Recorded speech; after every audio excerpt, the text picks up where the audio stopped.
আপনারা দেখছেন নিউজ তৎকাল 24। নমস্কার, নিউজ তৎকাল 24 এর পর্দায় আপনাদের সকলকে স্বাগত। আপনাদের সাথে রয়েছে আমি ত্রিশাগ্নি। দেখে নিন এখনকার সংবাদ শিরোনাম। মাতাবাড়ি মন্দিরে নতুন নির্দেশিকা, মোমবাতি নিষিদ্ধ, নির্দিষ্ট স্থানে প্রদীপ জ্বালানোর ব্যবস্থা। সিবিএসই মাধ্যমিক পরীক্ষায় সিপাহীজলা জেলার সোনামুড়ার খেতাবের কৃতিত্ব।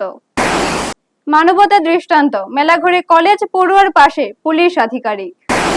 কৈলাসহরে বাঁধ সংস্কারে অনিয়মের অভিযোগ, ক্ষুব্ধ গ্রামবাসীদের বিক্ষোভে কাজ বন্ধ। ছাদ থেকে পড়ে গুরুতর জখম যুবক, দুর্ঘটনা নাকি অন্য কিছু, প্রশ্ন। কাঠালিয়া ব্লকে বানরের দাপট, বিপাকে সীমান্ত এলাকার গ্রামবাসী। ছাত্রছাত্রীদের সুবিধার কথা মাথায় রেখে আগে থেকে ইনকাম সার্টিফিকেট তৈরির উপর জোর। দক্ষিণ ত্রিপুরার জোলাইবাড়িতে দোকানে চুরি, প্রায় লক্ষাধিক টাকার ক্ষতি। দেখে নিন এখন সংবাদ বিস্তারিতভাবে। ত্রিপুরার অন্যতম পবিত্র ঐতিহ্যবাহী তীর্থস্থান মাতাবাড়ি মন্দিরে ভক্তদের নিরাপত্তা শৃঙ্খলা বজায় রাখতে একগুচ্ছ নতুন নির্দেশিকা জারি করল মন্দির কর্তৃপক্ষ। প্রতিদিন বিপুল সংখ্যক ভক্তের সমাগমের কথা মাথায় রেখেই এই সিদ্ধান্ত নেওয়া হয়েছে বলে জানা গেছে। নতুন নির্দেশিকা অনুযায়ী মন্দির প্রাঙ্গণে এখন থেকে মোমবাতি জ্বালানো সম্পূর্ণভাবে নিষিদ্ধ করা হয়েছে। তবে ভক্তরা আগরবাতি ব্যবহার করতে পারবেন, কিন্তু আগরবাতির প্যাকেট নিয়ে মন্দিরে প্রবেশের উপর নিষেধাজ্ঞা জারি করা হয়েছে। এর ফলে অনিয়ন্ত্রিতভাবে দাহ্য বস্তু প্রবেশ কমানো সম্ভব হবে বলে মনে করছে কর্তৃপক্ষ। এছাড়াও ভক্তদের ধর্মীয় আচার পালনের সুবিধার্থে মোমবাতির বিকল্প হিসেবে মন্দির চত্বরে নির্দিষ্ট স্থানে মাটির প্রদীপ জ্বালানোর ব্যবস্থা করা হয়েছে। ওই নির্ধারিত স্থানে ভক্তরা প্রদীপ জ্বালিয়ে পূজা অর্চনা করতে পারবেন। ফলে একদিকে যেমন ধর্মীয় আচার বজায় থাকবে, অন্যদিকে নিরাপত্তাও নিশ্চিত করা যাবে। মন্দির কর্তৃপক্ষের পক্ষ থেকে জানানো হয়েছে, এই নতুন নিয়ম চালুর মূল উদ্দেশ্য হলো অগ্নিকাণ্ডের ঝুঁকি কমানো, ভিড় নিয়ন্ত্রণ করা এবং মন্দির প্রাঙ্গণের পরিষ্কার পরিচ্ছন্নতা বজায় রাখা।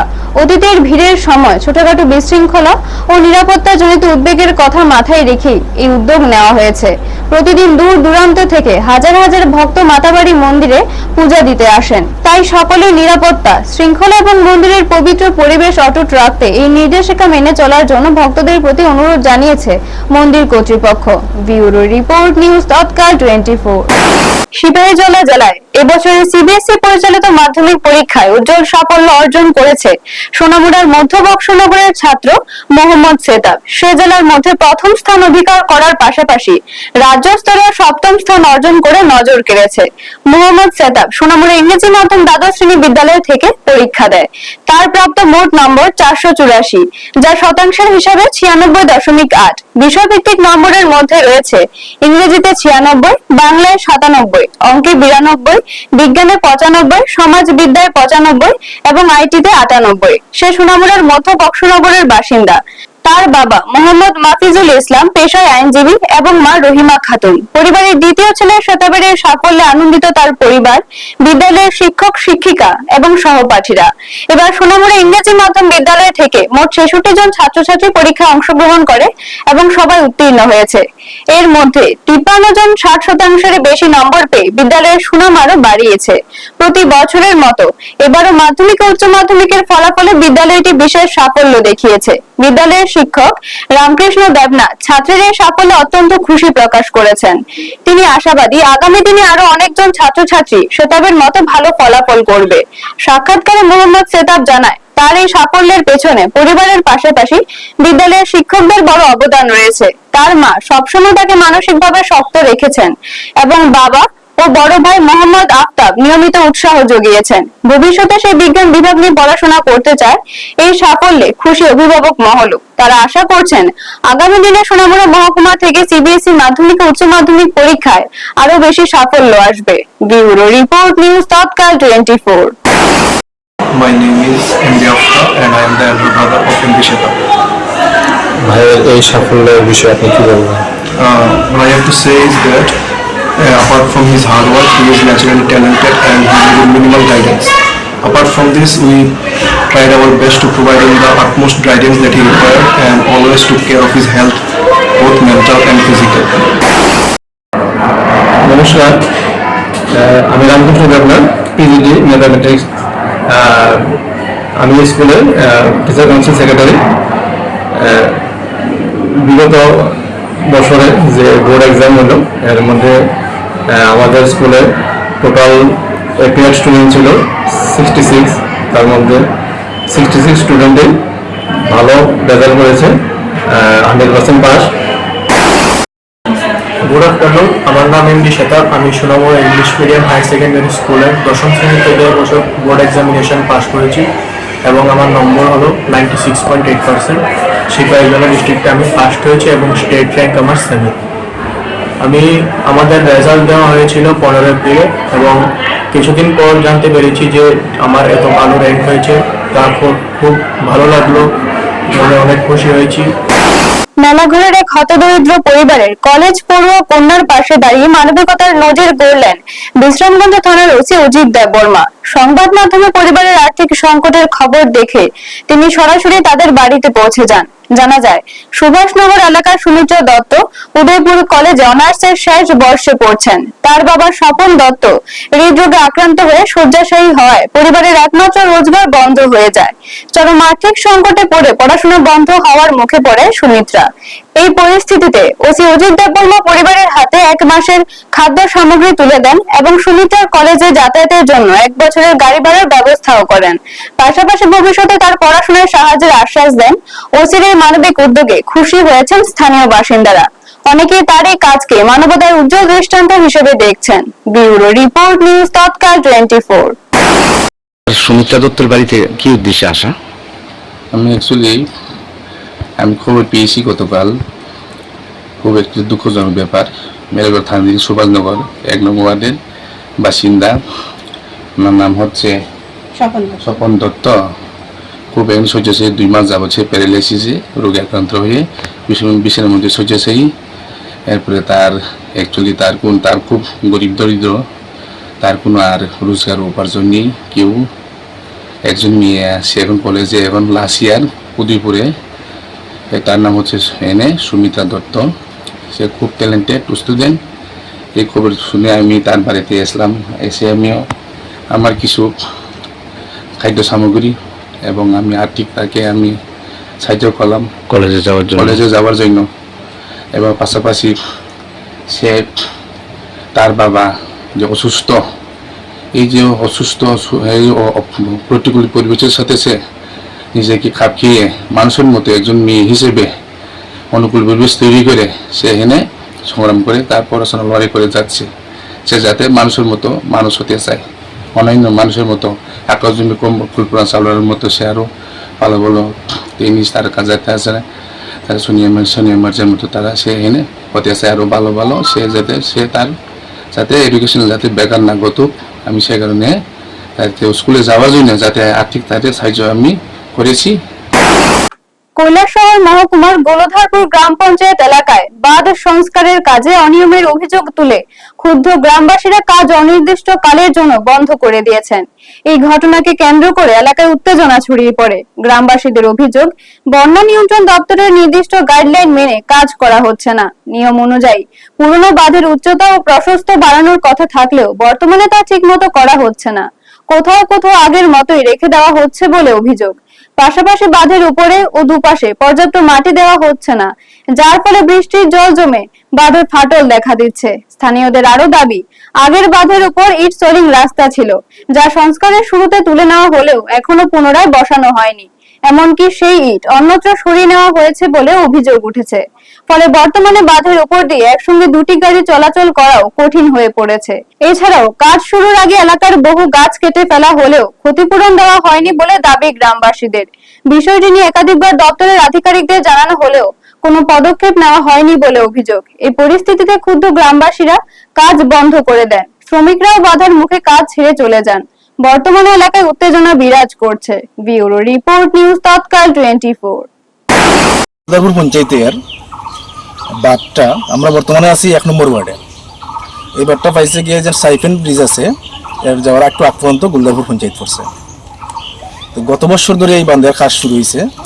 তা কাজ যখন শুরু হয়েছে তখন আমরা জানতাম যে বাঁধটা তারা কইছে হইব 6 মিটার ফাঁস। এতে গিয়ে তারা কিতা করছে, বাঁধের পাশে যত আম গাছ, সেগুন গাছ, কাঁঠাল গাছ, সুপারি গাছ আসলো সবগুলো তারা কাটিয়ে ফেলাইছে।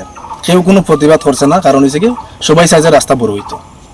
তো তারা কাজ শুরু করছে, করার থেকে প্রথমে কিছুটা ফাঁস বড় করছিল। এবার আমরা আবার দেখলাম এখন বান্ধের ফাঁসটা একদম ছোটো করে নিয়েছে, যেটা একটা গাড়ি গেলে আরেকটা গাড়ি ফাঁস হইতে পারতো না। আমরা সবাই জানি, বা কৈলাসরবাসী না ত্রিপুরা রাজ্যবাসী সবাই জানে যে 2018 সালে যে ফ্লাডটা হয়েছিল, এই ফ্লাডের সময় কৈলাসরের একটাই রাস্তা আসলো, এই বারটাই আসলো। এদিকে তৎকালীন মুখ্যমন্ত্রী কৈলাসরে এই রাস্তা দিকেই গেছিলাম। তো এই আবারও যদি বর্তমান সময়ে বর্ষার টাইমে যদি কোনো ধরনের ফ্লাড হয়, তো বর্তমানে আজকের দিনে যে বান্ধের যে কন্ডিশন আছে, তারা বান্ধের খাসটা কীরকম করে স্লুপিং নাই, বান্ধের মাঝখানটা কিতা করছে তারা ডাউন করে রাখে, সাইডটা উঁচা করিয়া। এতে কি তার বান্ধের মধ্যে এই বৃষ্টির জলটা জমিয়া যখন জলটা যেদিকে যায়, এদিকে পুরো একটা কালবার্ডের মতো হয়ে যায়, বড় একটা ড্রেন হয়ে যায় গিয়া। এরকম করে করে এই অল্প যে বৃষ্টি দিয়েছিল 2-3 দিন, এই বৃষ্টিতে কি দিয়েছে চতুর্দিকে বাংলার কারণে এখন গাড়ি একটা বাইরেতে পারে না বা গাড়ি একটা ঢুকতে পারে না। তো আমার দাবি হয়েছে কিতা যে কাজটা করা হওয়ার ফার্স্টটা একটু বাড়তে হইব, আর এই স্লুপিংটা বাড়াইতে হইব, বান্ধের মিডিলটা উঁচা হইতে হইব। এটা হচ্ছে কি আমরা দাবি। তো আমরা এই দাবিলে কথা কইতে চাইছি অফিসের সাথে। তো অফিস কোনো সময় এটা রেসপন্স দেন না, যার কারণে আজকে আমরা পুরো এলাকাবাসী মিলিয়া এই কাজটা বন্ধ করাইছি করিয়া। উত্তর ত্রিপুরা জেলার ধর্মনগর সরলা মহেশপুর এলাকার 5 নম্বর ওয়ার্ডে এক যুবকের গুরুতর আহত হওয়ার ঘটনায় চাঞ্চল্য ছড়িয়েছে। আহত যুবক অজয় গোর, বয়স 27, বর্তমানে ধর্মনগর জেলা হাসপাতালে চিকিৎসাধীন। জানা গেছে, মহেশপুর চা বাগানের অফিস ভবনের 3 তলা থেকে আচমকা নিচে পড়ে যান তিনি। স্থানীয়রা তাকে রক্তাক্ত অবস্থায় উদ্ধার করে প্রথমে ব্রজেন্দ্রনগর হাসপাতালে নিয়ে যান। পরে শারীরিক অবস্থার অবনতি হওয়ায় তাকে ধর্মনগর জেলা হাসপাতালে স্থানান্তর করা হয়। চিকিৎসকরা জানিয়েছেন তার মাথা ও হাতে গুরুতর আঘাত লেগেছে এবং অবস্থা আশঙ্কাজনক। ঘটনাটি দুর্ঘটনা নাকি অন্য কিছু তা নিয়ে ধোঁয়াশা তৈরি হয়েছে। পুলিশ বিষয়টি খতিয়ে দেখছে বলে জানা গেছে। ঘটনাটি নিয়ে এলাকায় ব্যাপক চাঞ্চল্য দেখা দিয়েছে। ব্যুরো রিপোর্ট, নিউজ তৎকাল 24। কি হয়েছিল আজকে ঘটনাটা?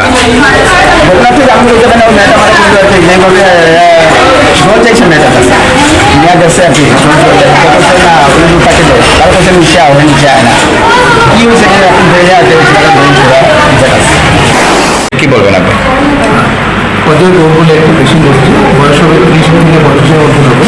তো পেশেন্ট এসছে এখানে মহেশপুর থেকে। তো আমি একটা হিস্ট্রি নিলাম, হিস্ট্রিতে পাওয়া গেছে যে পেশেন্ট উপর থেকে 3 তলা বা 2 তলার উপর থেকে লাফ দিয়ে মাটিতে পড়েছে। তো পেশেন্টের যে ইঞ্জুরিটা আছে, ব্রেনে একটু ইঞ্জুরি আছে, ট্রমা হেড আছে, ট্রমা হেড হওয়ার পরে ওর স্কিনটা ফেটে বোনটা বেরিয়ে গেছে আর কি। তো this is a severe injury যেটা হয়েছে। তো আমরা সিটি স্ক্যানে একটা করাতে হবে। আরও কিছু ইঞ্জুরি পেয়েছে, যেটা হাতে এবং এলবো এবং শোল্ডার জয়েন্টে ইঞ্জুরি হয়েছে। আমরা ডিটেল পরীক্ষা করে এক্সরেগুলো করে হাতের সিটি স্ক্যান করে তারপরে পেশেন্টকে অ্যাডমিট করে আমরা দেখবো যে কতদিন রাখতে হবে। যদি রেফারেন্স থাকে আমরা বাইরে পাঠিয়ে দেবো। বেজলা জেলার সোনামুড়া মহকুমার অন্তর্গত কাঠালিয়া ব্লকের দক্ষিণাঞ্চলে দীর্ঘদিন ধরে বানরের উপদ্রবে অতিষ্ঠ হয়ে উঠেছে সাধারণ মানুষ।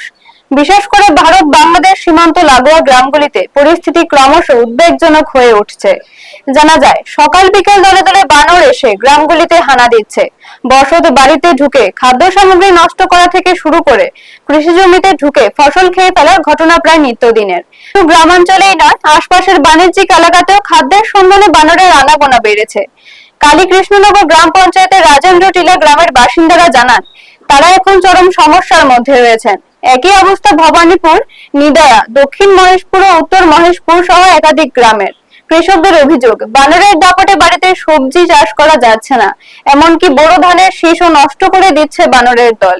এতে করে আর্থিকভাবে ব্যাপক ক্ষতির মুখে পড়ছেন তারা। ক্ষতিগ্রস্ত পরিবারগুলির দাবি, বিষয়টি নিয়ে একাধিকবার বন দপ্তরের দৃষ্টি আকর্ষণ করা হলেও এখনো পর্যন্ত কার্যকর কোনো ব্যবস্থা নেওয়া হয়নি। কাঠালিয়া রেঞ্জ অফিসে কর্মী থাকলেও সমস্যার স্থায়ী সমাধান মিলছে না বলে অভিযোগ। স্থানীয়দের মতে, পূর্বে বন দপ্তরের তরফে বানরদের উৎপাত কমাতে বিভিন্ন উদ্যোগ নেওয়া হলেও বর্তমানে তেমন কোনো পদক্ষেপ দেখা যাচ্ছে না। ফলে দিন দিন বাড়ছে মানুষের ক্ষোভ ও অসন্তোষ। গ্রামবাসীদের একটাই প্রশ্ন, এই পরিস্থিতির সমাধান কবে হবে? প্রশাসনের দ্রুত হস্তক্ষেপ না হলে ভবিষ্যতে পরিস্থিতি আরো ভয়াবহ হয়ে উঠতে পারে বলে আশঙ্কা করছেন তারা। ব্যুরো রিপোর্ট, নিউজ তৎকাল 24।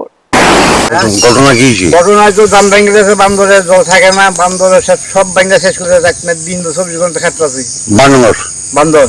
তো এই ব্যাপারে বন দপ্তরের কথা কিছু নেই, বয়স কালো কথা কম করছেন কিছু করে না না না। বানর কোয়ান্টে এগুলি বান্তরা যাবো যে আপনারা গেছিল আপনার সালবাগান দিকে সালবার দিকে আবার ওখানে আসে উত্তর দিকে দক্ষিণ দিকে ডেলি খাইতে আছে শিক্ষার পথে ছোট একটি অসাবধানতাই অনেক সময় বড় সুযোগ হারানোর কারণ হয়ে দাঁড়ায়। ঠিকই সেই কারণে আবারও এক গুরুত্বপূর্ণ সচেতনতার বার্তা নিয়ে সামনে এলো নিউজ তৎকাল 24। ছাত্রছাত্রীদের উদ্দেশ্যে জানানো হচ্ছে, যারা ইতিমধ্যে বিভিন্ন শ্রেণীতে উত্তীর্ণ হয়েছে এবং যাদের মাধ্যমিক ও উচ্চ মাধ্যমিক পরীক্ষার ফলাফল খুবই শীঘ্রই প্রকাশিত হতে চলেছে, তারা যেন এখন থেকেই প্রয়োজনীয় নথিপত্র প্রস্তুত রাখে। বিশেষ করে ইনকাম সার্টিফিকেট আগে ভাগেই তৈরি করে রাখা অত্যন্ত জরুরি। প্রতি বছরই, বিশেষ করে গত বছরও দেখা গেছে, অনেক যোগ্য ছাত্রছাত্রী শুধুমাত্র সময় মতো কাগজপত্র প্রস্তুত না থাকায় স্টাইপেন্ড বা সরকারি আর্থিক সহায়তা থেকে বঞ্চিত হয়। বর্তমানে পঞ্চায়েত অফিস থেকে মহকুমা প্রশাসকের দপ্তর পর্যন্ত বিভিন্ন প্রক্রিয়া ও নিয়ম আরো কঠোর হয়েছে, ফলে শেষ মুহূর্তে নথি তৈরি করা বেশ কঠিন হয়ে পড়ে। তাই অভিভাবক ও ছাত্রছাত্রীদের কাছে অনুরোধ, ফল প্রকাশের অপেক্ষা না করে আগেভাগে ইনকাম সার্টিফিকেট সহ সমস্ত প্রয়োজনীয় নথি তৈরি করে রাখুন। এতে ভবিষ্যতে কোনো ঝামেলায় পড়তে হবে না এবং শিক্ষার্থীরা সহজে তাদের প্রাপ্য সুযোগ সুবিধা পেতে পারবে। ব্যুরো রিপোর্ট, নিউজ তৎকাল 24। দক্ষিণ ত্রিপুরা জোলাইবাড়ি বিধানসভা এলাকার মহুলপুর আরএফ শঙ্করপুর গ্রামে এক দোকানে চুরির ঘটনায় এলাকায় চাঞ্চল্য সৃষ্টি হয়েছে। স্থানীয় সূত্রে জানা যায়, বৃহস্পতিবার গভীর রাতে অজ্ঞাত দুষ্কৃতীরা দোকানের তালা ভেঙে ভিতরে প্রবেশ করে। দোকানের মালিক প্রশান্ত কর্মকার জানান, ক্যাশ বাক্স থেকে প্রায় 50,000 নগদ টাকা এবং দোকানে থাকা চাল, সাবান, তেল সহ বিভিন্ন সামগ্রী চুরি করে নিয়ে যায়। সব মিলিয়ে প্রায় 1 লক্ষ টাকার ক্ষতি হয়েছে বলে তিনি দাবি করেন। তিনি আরো জানান, প্রতিদিনের মতো সেদিনও রাত 9টার দিকে দোকান বন্ধ করে বাড়ি যান। পরদিন সকালে এসে দেখেন দোকানের তালা ভাঙা এবং ভেতরের জিনিসপত্র এলোমেলো অবস্থায় পড়ে আছে। তখনই তিনি বুঝতে পারেন দোকানে চুরি হয়েছে। ঘটনার খবর পেয়ে বাইখোড়া থানার পুলিশ ঘটনাস্থলে পৌঁছে তদন্ত শুরু করে। এই ঘটনায় স্থানীয় ব্যবসায়ীদের মধ্যে আতঙ্ক ছড়িয়েছে। ব্যুরো রিপোর্ট, নিউজ তৎকাল 24। কালকে রাত্রে আমি দোকান বন্ধ করে বাড়ি গেছিলাম রাত 9টার সময়। আজকে সকালবেলা দোকান খুলছি 6টার দিকে। তারপরে খুললে দেখতেছি পিছনে দোকানের পিছনে একটা দরজা ছিল, এটার মধ্যে তালা লাগানো হয়েছিল পিছন দিয়ে। এটা ভাঙিয়ে দোকানের মধ্যে ঢুকিয়া এবার তারা দোকানের ক্যাশ বাক্সের মধ্যে 50,000 টাকার মতো আছিল, এগুলো হয়ে গেছে। আর এমনি 1 লাখ টাকার মতো মাল হয়ে গেছে, টোটাল 1.5 লাখ টাকার মতো হইব। তারপরে কলকাতা ছিল, চাল আছিল, সাবান, তেলের খড়ি, সব কিছু হয়ে গেছে। এখনকার মতো সংবাদে এই পর্যন্ত। পরবর্তী সংবাদের জন্য চোখ রাখুন নিউজ তৎকাল 24 এর পর্দায়। আপনারা দেখছেন নিউজ তৎকাল 24।